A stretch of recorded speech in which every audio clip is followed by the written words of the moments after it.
मित्रांनो, पालखी क्रमांक 17 कारभारी लहुदादा लेंगरे.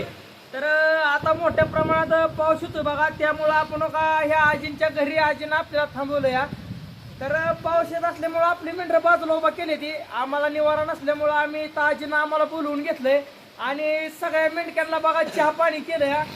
तर अशी बघा भक्तांची आपल्या बाळूमामावर श्रद्धा आहे, आपल्या मेंढरांवर श्रद्धा आहे. तर कोण कोणासाठी एवढं करत नसतंय, पण या आजींनी या मावशींनी आपल्या मेंढक्यांना बोलवून निवारा दिलाय आणि चहा पाणी पण केलंय.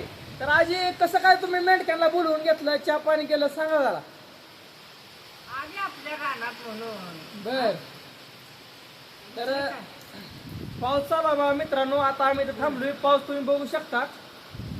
तर अशी दयाळू माणसं, प्रेमळ माणसं आहे ते बघा आपल्या महाराष्ट्रात राज्यात. कारण कोण कोणासाठी एवढं करत नसतं हो, पण बाळूमामांसाठी भक्त मंडळी अशी करत असत बघा. निवारा दिलाय, पावसा पाण्याचं आपल्या मेंढक्यांना चहा पाणी केले. बोला बोला बाळूमामाच्या नावानं सांग म्हणे जय बाळूमामा. जय बाळू.